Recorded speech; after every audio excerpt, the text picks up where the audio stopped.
Miguel Arruda, o Chega e a atividade parlamentar é o título do artigo assinado por Paulo Trigo Pereira esta segunda-feira no site do Observador. É presidente do Institute of Public Policy e professor de Economia no ISEG. Muito bem-vindo. Obrigado. Boa tarde. Obrigado pelo convite. Considera que este caso do alegado furto de malas pelo, na altura, deputado do Chega, vem provar que uma das funções primordiais dos partidos não está a ser cumprida. Que função é essa? E já agora acrescento outra pergunta, se este caso vem ilustrar que o feitiço se vira contra o feiticeiro. Exatamente. A função, no fundo, os partidos têm duas grandes funções.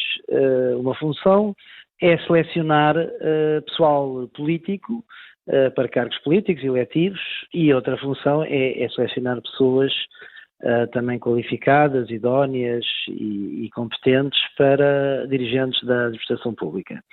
Esta é uma das grandes funções dos partidos políticos. A outra é, obviamente, definir e alinhar e consensualizar linhas programáticas em torno de um consenso mínimo de que a sua base eleitoral, digamos, satisfaz. Portanto, essas são as duas grandes funções de qualquer partido político. E a ideia que estava, digamos, a ser transmitida ou tentar ser transmitida pelo Chega era o nós e eles, não é? Eles, os corruptos, eles, aqueles que são os gatunos e que têm equipados de prisão, e nós, os puros e os incorruptos, e etc. E, de facto, isso não existe, não é? Quer dizer, isso não existe. Existe, eu penso que existe em todos os partidos, em todas as associações, os clubes de futebol, etc. Há sempre gente que tem esta noção de interesse comum e que dedica uma vida a esse interesse comum, e há gente que tenta servir-se, digamos, das instituições em que está em benefício próprio.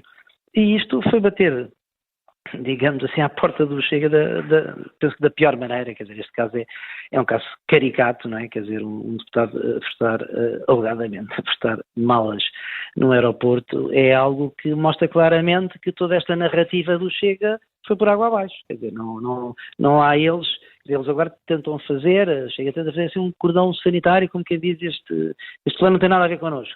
Mas não, há outros casos na justiça de deputados do Chega, como é sabido, e também há de outros partidos. Quer dizer, portanto, não há uma separação entre o nós e o eles. Era bom que todos os eleitores do Chega percebessem isto. André Ventura tirou as eleições devidas deste caso? Não. André Ventura, eu considero uma pessoa inteligente. O que ele faz é uma coisa também típica na política, que é, quando há uma coisa que nos está a queimar, vamos falar de outra coisa. Vamos tentar desviar a atenção do público. Uma das razões porque eu escolhi este tópico do artigo, havia outros tópicos possíveis, uma era a questão que até mais importantes, que a guerra comercial nos Estados Unidos, etc. Havia vários tópicos. Também lá vamos. A razão porque eu escolhi este tópico é, não vamos olhar para outro sítio, porque isto que aconteceu é muito grave. E é muito grave porque é uma narrativa que totalmente que vai abaixo, não é? A narrativa de que nós somos aqueles que estão acima dos outros e que somos mais responsáveis, mais, quer dizer, que tem mais sentido ético e não sei o quê. Quer dizer, isso não pode convencer ninguém. Não sei se ainda convence alguém, mas não pode convencer ninguém, sobretudo depois deste caso. E, portanto, o André Ventura fez aquilo que as pessoas, os políticos inteligentes fazem, que é, bom, vamos falar de outras coisas, vamos falar das gêmeas, vamos falar de outras coisas para ver se não se fala disto, não é? Mas nós estamos aqui a falar disto com menos um agora, ou menos um deputado agora, e o grupo parlamentar reduzido a 49, surgiu a questão do salário de Arruda e da subvenção ao Chega, que baixa um pouco. A propósito, o Paulo Trigo Pereira traz à tona a questão do financiamento partidário.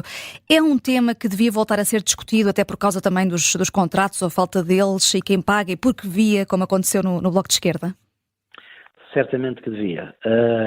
Eu acho que a argumentação é muito simples e muito liminar. Ou seja, há três tipos de financiamento aos partidos políticos. Há financiamento corrente, há financiamento para campanhas eleitorais e há financiamento para grupos parlamentares. E, portanto, se a lei distingue três tipos de financiamento, é que o dinheiro deve ir para essas funções. Para campanhas eleitorais, para funcionamento corrente e para grupos parlamentares. E, portanto, esta coisa de usar dinheiro de grupos parlamentares para financiar os partidos vai contra o espírito da lei. Isto é claríssimo. Quer dizer, e gostava que houvesse uma pessoa que pudesse justificar o contrário.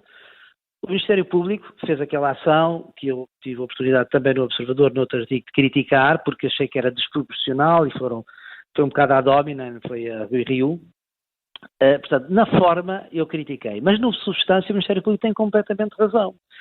Se há dinheiro que é afeto a assessores parlamentares, deve ir para assessores parlamentares, não deve ir para funcionários do partido. Porque os assessores parlamentares têm uma função indispensável no Parlamento para aumentar a sua qualidade legislativa. Há duas coisas, sobretudo, que os deputados têm que fazer. Uma, preparar projetos de lei, e a outra, fiscalizar o Executivo, para além de fazer as audiências, audições, etc. Ora bem, os assessores são fundamentais para esse trabalho. E aquilo que isto mostra, não é? Eu também já fui deputado não inscrito e confesso que aprendi isto pela experiência própria. Ou seja, eu ou qualquer deputado de um grande grupo parlamentar, integrado num grande grupo parlamentar, porque eu fui sempre independente, seja o PS, seja o PSD, não tem assessores individuais. Não tem. Há assessores associados e adstritos às comissões parlamentares. Mas há dinheiro para que tivesse assessores. É isto que isto demonstra, porque o dinheiro que vai para Miguel Arruda, o salário é exatamente o mesmo, mas ele pode dispor do dinheiro que a Assembleia da República dá aos partidos para assessores em função do seu número de deputados. Basicamente o que faz é tirar agora aquele bocadinho daquele deputado, do dinheiro que dá para assessores para aquele deputado, e após Chega, já não vai para o Chega, vai para Miguel Arruda, que poderá constituir um núcleozinho de assessores.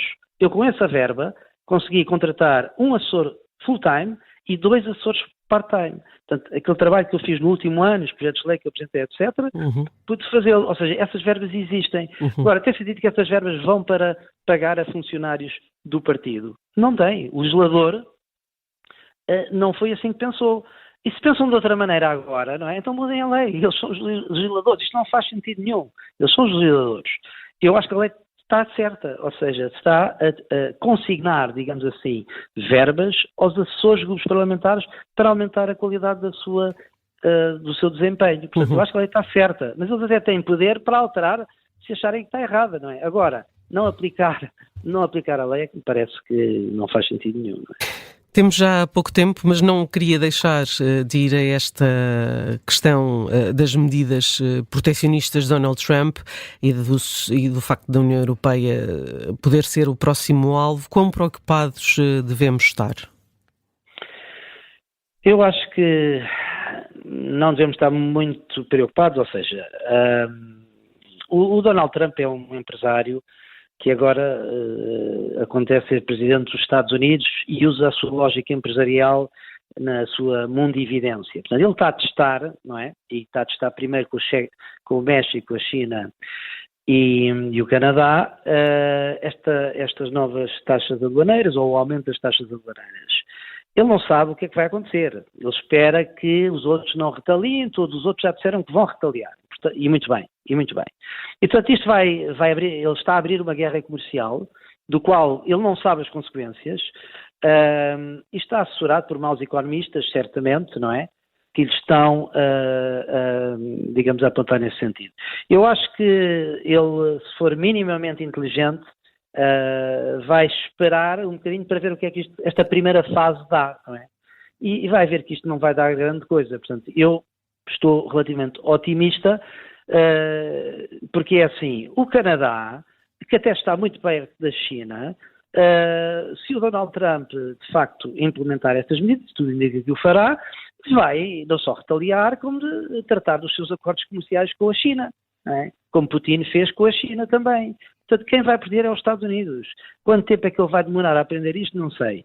Eu espero que aprenda rápido e, nesse caso, ele deixou a Europa para depois, digamos assim, e que isso o leve a não ter medidas retaliatórias para a Europa.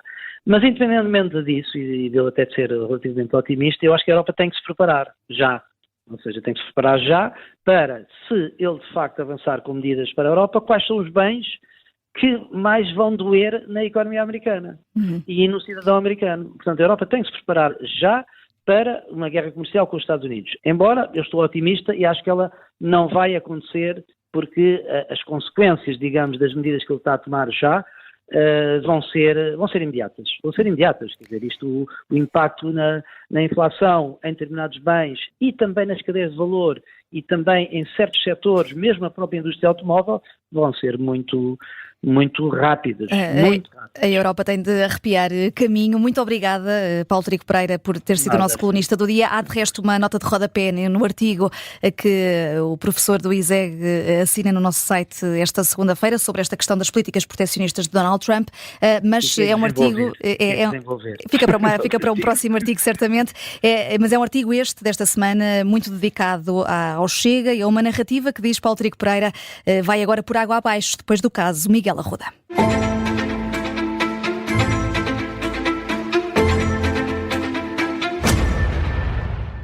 Se gostar deste podcast, pode seguir, dar 5 estrelas e comentar o episódio na Apple Podcasts ou no Spotify.